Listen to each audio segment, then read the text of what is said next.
እንኳን አደረሳችሁ። አፓርትመንት በኮንዶሚኒየም ዋጋ ሊያውም በመሃል ፒያሳ አራዳ ፓርክ ፊት ለፊት ባለ 1 መኝታ በ3.6 ሚሊዮን ብር ሙሉ ክፍያ፣ ባለ 2 መኝታ በ5.8 ሚሊዮን ብር ሙሉ ክፍያ፣ ባለ 3 መኝታ በ8.4 ሚሊዮን ብር ሙሉ ክፍያ ይዘንሎ ቀርበናል። ልብ ይበሉ፣ ይህ ዋጋ የወጣው 100% ለሚከፍሉ ደንበኞቻችን 30% ዲስካውንት ለተደረጉ ብቻ ነው።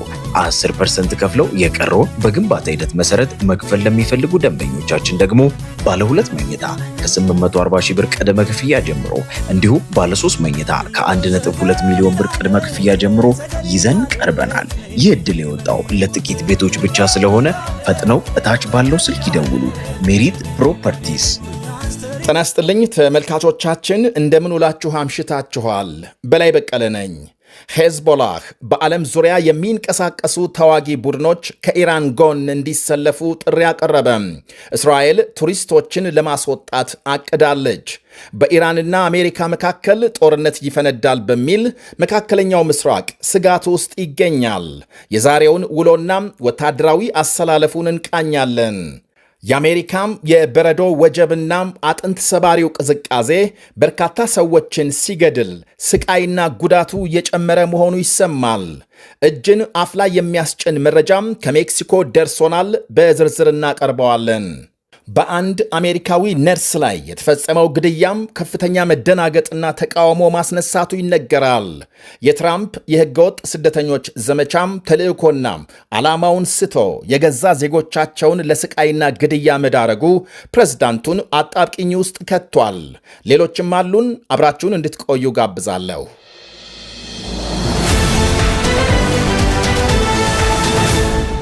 በኢራንና አሜሪካ መካከል በማንኛውም ሰዓት ጦርነት ይነሳል የሚለው ስጋት ተባብሶ ሲቀጥል የአሜሪካ ጦር መርከቦች ወደ ኢራን አፍንጫም እየተጠጉ መሆናቸው ይነገራል።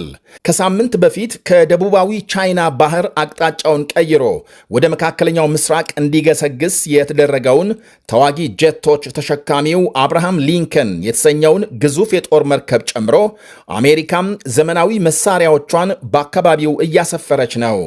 በያኔው የ12 ቀናቱ የኢራን እስራኤል ጦርነት ጊዜ ከሰርጓጅ መርከቦች እየተወነጨፉ የቴሄራንን ኒኩሌር ጣቢያዎች የመቱ ቶምሃውክ ሚሳኤሎችና ቢ52 ቦምብ ጣይ አውሮፕላኖች ዛሬም ለግዳጅ ዝግጁ መሆናቸው ይነገራል። አሁን ምሽግ የገቡት የኢራን ጠቅላይ መሪ አያቶላህ አሊ ካማኒ ከስልጣን እንዲወርዱ ይፈልጉ እንደሆነ ፕሬዝዳንት ትራምፕ ተጠይቀው ወደዚያ መሄድ አልፈልግም፣ ምን እንደምንፈልግ የኢራን መሪዎች ያውቃሉ፣ በሰላማዊ ሰልፈኞች ላይ ከፍተኛ ግድያ ፈጽመዋል በማለት መልሰዋል። አሜሪካም ለ10 ዓመታት በመካከለኛው ምስራቅ በሚገኙ ወታደራዊ ጣቢያዎቿ የተለያዩ ዘመቻዎች ስትፈጽም ቆይታለች። መካከለኛው ምስራቅ ላይ ጊዜያዊና ቋሚ በሆኑ 19 ጦር ሰፈሮች እስከ 50 ሺህ ሰራዊት እንዳላት ይነገራል። ከ19ኙ ጦር ሰፈሮች 8ቱ ቋሚ ሲሆኑ እነርሱም ባህሬን፣ ግብፅ፣ ኢራቅ፣ ዮርዳኖስ፣ ኩዌት፣ ኳታር፣ ሳውዲ አረቢያና የተባበሩት አረብ ኤምሬትስ ይገኛሉ ነው የሚባለው። አሜሪካም ለመጀመሪያ ጊዜ ወታደሮቿን በመካከለኛው ምስራቅ ያሰፈረችው እንደ ፈረንጆቹ አቆጣጠር በ1958 ወደ ቤይሩት ተዋጊ ኮማንዶዎቿን በላከችበት ጊዜ እንደነበርና በዚያው በሊባኖስ 15000 የባህር ኃይልና እግረኛ ወታደሮች ማስፈሯን መረጃዎች ያሳያሉ። እናም አሁን ኢራን በመካከለኛው ምስራቅ የሚገኙ የአሜሪካ ጦር ሰፈሮችን እመታለሁ ማለቷን ተከትሎ ዋሽንግተን የባህር አናብስቶቿን ወደ ኢራን አቅጣጫ ማስጠጋቷ ምናልባትም ቴሄራንን በቀላሉ ለማጥቃት እንዲያስችላት ነው ይላሉ ታዛቢዎች። አብርሃም ሊንከን ከ100 ሺህ ቶን በላይ የመጫንና እስከ 90 ተዋጊ አውሮፕላኖች የመሸከም አቅም እንዳለው ይነገራል። የኢራን ዘብ በበኩሉም አሜሪካም ጥቃት ከፈጸመች የአጸፋ እርምጃ ለመውሰድ ከመቼውም ጊዜ በተሻለ ፊንገር ኦን ደ ትሪገር ጣት በጠመንጃ ቃታ አድርጎ በተጠንቀቅ መቆሙን ደጋግሞ እያስጠነቀቀ ነው። አሜሪካና እስራኤል ወደ ተሳሳተ ስሌት እንዳትገቡ ብለዋል የብሔራዊ ዘብ አዛዥ ጀነራል መሐሙድ ፓክፖር። የቴሄራን ውጭ ጉዳይ ሚኒስትር አባስ አራክቺም ከተነካን በእጃችን ላይ ያለውን ሁሉ በመጠቀም ምላሽ እንሰጣለን በማለት አስጠንቅቀዋል። ይህንኑ በሁለቱ ሀገሮች መካከል የተፈጠረውን ውጥረት ተከትሎ ወደ መካከለኛው ምስራቅ የሚደረጉ ዓለም አቀፍ በረራዎች እየቆሙ ሲሆን እስካሁን የፈረንሳይ፣ የጀርመን፣ የኔዘርላንድ፣ የሉክዘምበርግና የሌሎች ሀገራት አየር መንገዶች ዱባይ፣ እስራኤልና የአሜሪካ ጦር ሰፈሮች ወደሚገኙባቸው ሀገሮች በረራ እየሰረዙ ናቸው። የእስራኤል መንግስት በበኩሉ በሀገሩ ያሉ 42000 ገደማ የውጭ ቱሪስቶች ድንገት አየር ክልል የመዝጋት አስገዳጅነት ከተፈጠረ በምድር የሚወጡበትን ዕቅድ መንደፉን ዛሬ አስታውቋል። ከኢራን ጋር ጦርነት ከተነሳና የአየር ክልል የሚዘጋ ከሆነ ቱሪስቶቹን በአስቸኳይ የማስወጣት እርምጃም ይወሰዳል ብሏል የሀገሪቱ ቱሪዝም ሚኒስቴር። ከወዲሁ ከሁሉም ቱሪስቶች ጋር አስቸኳይ ግንኙነት ለመፍጠር የሚያስችል እንቅስቃሴ መደረጉን እስራኤል በዓለማችን በቱሪስት መዳረሻነት ከሚታወቁ ሀገሮች አንዷ ስትሆን ባለፈው የፈረንጆች ዓመት ብቻ ከ1 ሚሊዮን በላይ የውጭ ቱሪስቶችን ማስተናገዷ ታውቋል። ለዚያውም ከሐማስ ጋር ጦርነት ላይ ያለች። በ2017 የወጣ አንድ መረጃ እስራኤል በየዓመቱ ከ4 ሚሊዮን በላይ ቱሪስቶችን እንደምትቀበል አሳይቷል። ይህ በእንዲህ እንዳለ የሊባኖሱ ሄዝቦላህ ኢራንን ከጥቃት ለመከላከል በመላው ዓለም ላሉ የሽምቅ ተዋጊ ቡድኖች ጥሪ ማቅረቡ ተሰምቷል። ግብዞች ያላቸውን አሜሪካና እስራኤልን ለመከላከልና ከኢራን ጎን በመቆም ለመዋጋት ተዋጊ ቡድኖች ግንባር እንዲፈጥሩ ጠይቋል። የኢራን ጠላቶች የሚከፍቱት ጦርነት በቀላሉ የማይወጡትና ሁሉንም አይነት ድንገተኛ ሞት የሚቀምሱበት ይሆናል በማለት አስጠንቅቋል።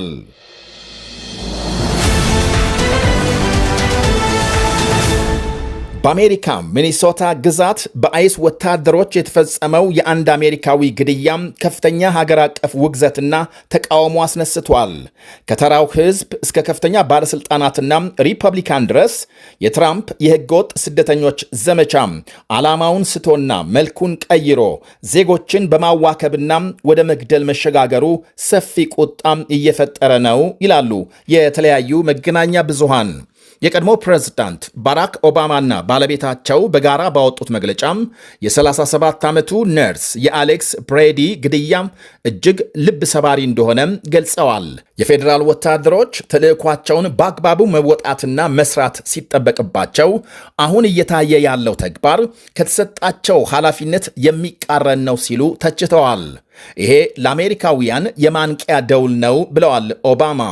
የትራምፕ አስተዳደር ራሱን ሊፈትሽ እንደሚገባም፣ ሰላማዊ ሰልፍ የዲሞክራሲያችን ዋነኛ አካል ነው በማለትም አክለዋል። የኒውዮርክ ገዢ ካቲ ሆቹል በበኩላቸው የደህንነት ሚኒስትሯም ክሪስቲ ኖም ስራቸውን በፈቃዳቸው እንዲለቁ ጠይቀው ሚኒስትሯም በንጹህ አሜሪካውያን ላይ የሚፈጸሙ ግድያዎችን ማስቆም እንዳልቻለች ወይም እንዳልፈለገች በግልጽ እያየን ነው ብለዋል። ሌሎች በተዋረድ ያሉ ኃላፊዎችም ከኃላፊነት ሊነሱ እንደሚገባም ፕሬዝዳንት ትራምፕ የአሌክስ ግድያን ተከትሎ ያለውን ሁኔታ እየመረመሩ መሆናቸውን ገልጸዋል። ቅዳሜ ዕለት ለተቃውሞ የወጣውን አሌክስን መሳሪያ ታጥቋል በማለት ወታደሮች ተረባርበው መሬት ከጣሉት በኋላም ተኩሰው መግደላቸው ይታወቃል። የትራምፕ አስተዳደር ግን ሟች በታጠቀው መሳሪያም ወታደሮችን ለመምታት ሲሞክር ነው የተገደለው በማለት ቢከላከልም የፎቶና የቪዲዮ ማስረጃዎች ግን ወታደሮቹ ግድያውን ለመፈጸም የሚያበቃ ምንም ምክንያት እንዳልነበራቸው አሳይተዋል። ከሪፐብሊካን ሳይቀር የሕዝብ ቁጣ መባባሱን ተከትሎ ትራምፕ የድንበር ጉዳዮች ሹማቸውን ሌሊቱን ወደ ሚኒሶታ እንደሚልኩ አስታውቀዋል። ኃላፊው አስፈላጊውን ሪፖርት አሰባስበው እንዲመጣም ትዕዛዝ መስጠታቸውን። በሌላ በኩል በሚኒያፖሊስ የአይስ ዘመቻን ለመገደብ የሚያስችል ክርክር ለፌዴራል ፍርድ ቤት መቅረቡ ሲታወቅ ዳኞች ከከተማው አስተዳደር የቀረበውን አቤቱታና ክርክር ማዳመጥ ጀምረዋል። ትራምፕና የሚኒሶታ ገዢ ማምሻውን በስልክ ያወሩ ሲሆን ግድያው እንዲጣራና የወታደሮች ቁጥር እንዲቀንስ ከመግባባት መድረሳቸው ተነግሯል።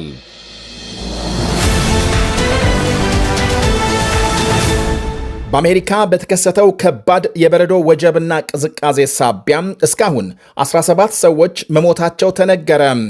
የ16 ዓመት ታዳጊን ጨምሮ በኒውዮርክ፣ ቴነሲ፣ ሉዚያናና ቴክሳስን ጨምሮ በተለያዩ ግዛቶች 17 ሰዎች መሞታቸው ተነግሯል። ከ200 ሚሊዮን በላይ ሕዝብ በከፋው የበረዶና ቅዝቃዜ አየር መጠቃቱ ሲነገር ከ1 ሚሊዮን የሚልቁ አሜሪካውያን ከኤሌክትሪክ ኃይል ውጪ መሆናቸው ታውቋል። የውሃና የኤሌክትሪክ መስመሮች በአደገኛው ቅዝቃዜ ከአገልግሎት ውጪ ሆነዋል ነው የሚባለው በተለያዩ ከተሞች።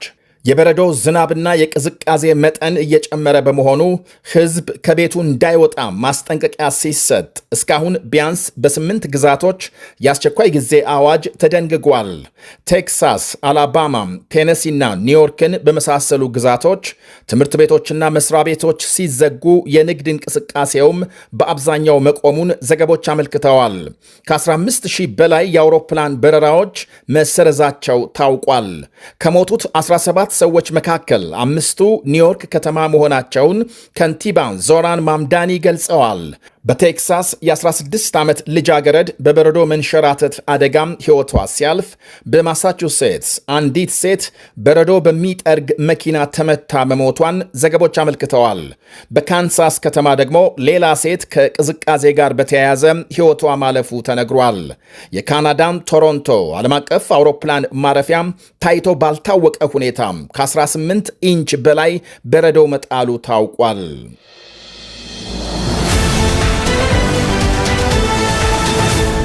በማዕከላዊ ሜክሲኮ ታጣቂዎች በአንድ እግር ኳስ ሜዳ በፈጸሙት ጥቃት ከ11 በላይ ሰዎች መገደላቸው ተሰማም። ሳላማንካ በተባለች ከተማም ማንነታቸው ያልታወቀ ታጣቂዎች በእግር ኳስ ሜዳው በተሰባሰቡ ሰዎች ላይ ተኩስ መክፈታቸውን የዓይን እማኞች ገልጸዋል። በጥቃቱ ከተገደሉት ሌላ ከ20 በላይ መቁሰላቸው ሲነገር ታጣቂዎቹ ከበርካታ ተሽከርካሪዎች መውረዳቸውንና ከ100 የበለጠ የተኩስ ድምፅ መስማታቸውን የዓይን እማኞቹ ተናግረዋል። የታጣቂዎቹ ማንነትና ለምን ግድያውን እንደፈጸሙ የታወቀ ባይኖርም ከተማዋ ግን ተመሳሳይ በርካታ ጥቃቶችን በማስተናገድ ከመላው ሜክሲኮ ቀዳሚ መሆኗ ይነገራል። ሜክሲኮ በአደንዛዥ ዕፅ ዝውውር ስማቸው በቀዳሚነት ከሚነሳ የላቲን አሜሪካ ሀገሮች መካከል ትገኛለች። እንኳን አደረሳችሁ። አፓርትመንት በኮንዶሚኒየም ዋጋ ሊያውም በመሃል ፒያሳ አራዳ ፓርክ ፊት ለፊት ባለ 1 መኝታ በ3.6 ሚሊዮን ብር ሙሉ ክፍያ፣ ባለ 2 መኝታ በ5.8 ሚሊዮን ብር ሙሉ ክፍያ፣ ባለ 3 መኝታ በ8.4 ሚሊዮን ብር ሙሉ ክፍያ ይዘንሎ ቀርበናል። ልብ ይበሉ፣ ይህ ዋጋ የወጣው 100% ለሚከፍሉ ደንበኞቻችን 30% ዲስካውንት ለተደረጉ ብቻ ነው።